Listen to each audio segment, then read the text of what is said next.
పండుగలకి ప్రత్యేకము పిండి వంటలు. మరి పిండి వంటలు చేసుకుంటాం సరే, మరి తీపి వంటకం సంగతేంటండి? మరి తీపి వంటకం అంటే మొదటగా గుర్తొచ్చేది అందులో పెద్దల నుండి ఇప్పటి వరకు కూడా చేస్తూ తరతరాలుగా పేరు పొందింది మన తెలంగాణ స్పెషల్ తీపి వంటకం పప్పు పోలేలు, భక్షాలని కూడా అంటారు.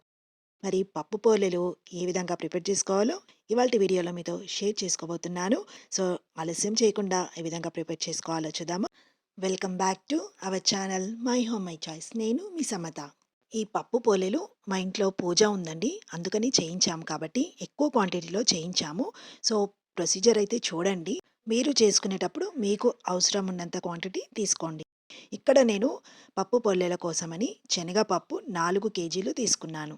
స్టవ్ పెట్టుకొని, స్టవ్ మీద ఒక పెద్ద గిన్నె పెట్టుకొని వాటర్ పోసుకొని మరిగించుకోవాలి. సో, 4 కేజీల శనగపప్పు తీసుకున్నాను కాబట్టి ఎక్కువ క్వాంటిటీలో వాటర్ తీసుకోవాల్సి ఉంటుంది. సో, బాగా మరుగుతున్న వాటర్‌లోకి కడిగిన శనగపప్పు వేసుకొని, నెక్స్ట్ దీంట్లోకి తగినంత పసుపు కూడా వేసుకొని, ఒక్కసారి కలిపేసుకొని శనగపప్పుని ఉడికించుకుంటూ ఉండాలి. సో, ఈ శనగపప్పు ఉడకడానికి కాస్త టైం పడుతుందండి. సో, ఈ లోపల మీరు ఈ వీడియోకి ఒక లైక్ చేయండి. ఓకేనా? ఈ పప్పు మధ్య మధ్యలో కలుపుకుంటూ ఉడుకుతుందా లేదా చెక్ చేసుకోవాలి. సో, పప్పు బాగా ఉడికిందా లేదా అంటే మనకి పప్పు మధ్యలో తెల్లగా కనిపిస్తుంది కదండీ! అది కనిపియకూడదనమాట. సో, పప్పు బాగా ఉడికిన తర్వాత తీసుకొని మనం గట్టిగా నొక్కి చూస్తే ఈజీగా అది మ్యాష్ అయిపోవాలనమాట. సో, అప్పుడు పప్పు ఉడికిందని మనకి అర్థమవుతుంది. సో, ఇక్కడ మనకైతే పప్పు ఇంకాస్త ఉడకాలి. కాబట్టి కాస్త ఉడికించుకుందాము. పప్పు ఉడికిన తర్వాత దీంట్లో ఉన్న ఎక్స్‌ట్రా వాటర్‌ని వార్చుకోవాలండి. ఈ వాటర్‌తో మనం చారు పెట్టుకుంటాము. పప్పు పోలేలు చేసుకున్నప్పుడు నార్మల్‌గా సాంబార్ కాకుండా దీనికి తగ్గట్టు కాంబినేషను కట్టుచారంటారు. సో, ఈ వార్చుకున్న వాటర్‌తోని కట్టుచారు చేస్తారు. సో, సూపర్ కాంబినేషన్ అనమాట. చాలా బావుంటుందండి ఆ కట్టుచారు. సో, అది ఏ విధంగా ప్రిపేర్ చేసుకోవాలో దాని వీడియో కూడా నేను డిస్క్రిప్షన్‌లో ఇచ్చానండి. కాబట్టి మీరు చూస్తే మీకు అర్థమవుతుంది. వాటర్ అంతా వడగట్టుకున్న తర్వాత పప్పునంతా ఒకసారి కలిపేసుకుందాము. నెక్స్ట్ దీంట్లోకి మనం బెల్లం కాకుండా ఇక్కడ చక్కెర తీసుకుంటున్నాను. 4 కేజీల శనగపప్పుకి 4 కేజీల చక్కెర తీసుకుంటున్నాను. సో, మీరు 1:1 అనమాట. అంటే మీరు ఒక వంతు పప్పు తీసుకుంటే, ఒక వంతు చక్కెర తీసుకోవాల్సి ఉంటుంది. తీపి ఎక్కువగా తినేవాళ్ళు ఇంకాస్త కొంచెం ఎక్కువ వేసుకుంటే సరిపోతుంది. సో, ఇక్కడ నేను 4 డబ్బాలతో పప్పు తీసుకున్నాను కదా! అలాగే 4 డబ్బాల చక్కెర తీసుకున్నాను. ఇక్కడ చక్కెరకి బదులుగా బెల్లంతో కూడా చేస్తారు. వాటిని బొబ్బట్లు అని కూడా అంటారు. సో, అవి కూడా బావుంటాయండి టేస్ట్. కాకపోతే ఈ పప్పు పొల్లేల రుచి వేరుగా ఉంటుంది. ఆ బొబ్బట్ల రుచి వేరుగా ఉంటుంది. ఈ విధంగా తీసుకున్న చక్కెరలోకి తగినన్ని ఇలాచీలు కూడా వేసుకొని, మనం పౌడర్ చేసి పెట్టుకొని తీసి పెట్టుకోవాలండి. నెక్స్ట్ చల్లారిపోయిన ఉడికించిన శనగపప్పు ఉంది కదా!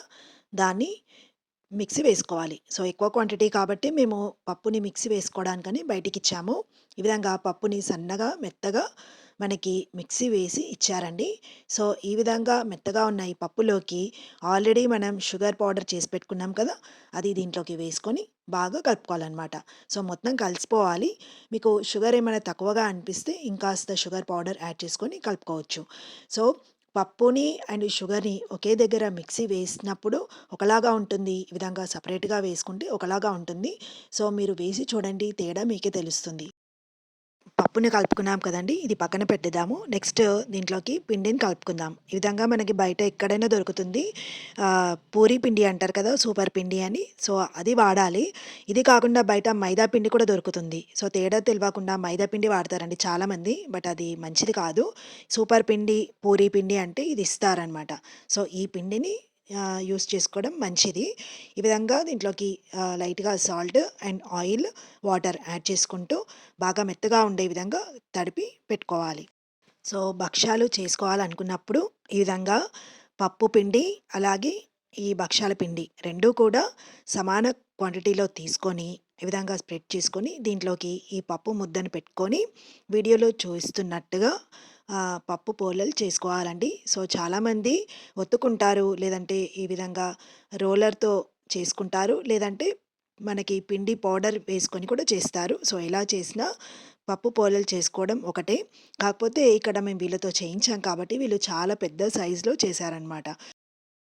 సో, ఈ విధంగా పప్పు పోలేలను చేసుకొని వేడి వేడి పెనం పైన ఆయిల్ స్ప్రెడ్ చేసుకొని, వీటిని జాగ్రత్తగా దాని మీద వేసుకొని, 2 వైపులా ఈ విధంగా లైట్ కలర్ వచ్చే విధంగా ఈక్వల్‌గా కాల్చుకుంటే టేస్టీ పప్పు పోలేలు రెడీ అండి. సో, తినడానికి రెడీగా ఉన్నాయి. ఈ పప్పు పోలేని చూస్తుంటే అప్పుడే పండుగ వాతావరణం కనిపిస్తుంది కదా! సో, మీకు కూడా అలాగే అనిపిస్తుందా? ఈసారి సంక్రాంతికి మీ ఇంట్లో మన పప్పు పోలేలు చేసి పెట్టండి. ఇంట్లో వాళ్ళందరూ కూడా చాలా ఇష్టంగా తింటారు. మీ ఇంట్లో భక్షాలను ఈ విధంగానే చేస్తారా? ఇంకేమైనా డిఫరెంట్‌గా చేస్తారా? ఇంకేమైనా టిప్స్ ఉన్నా, సజెషన్స్ ఉన్నా మన ఛానల్‌కి చాలా యూజ్ అవుతుంది. అండ్ వ్యూవర్స్‌కి కూడా యూజ్ అవుతుంది. కాబట్టి కామెంట్ చేయండి.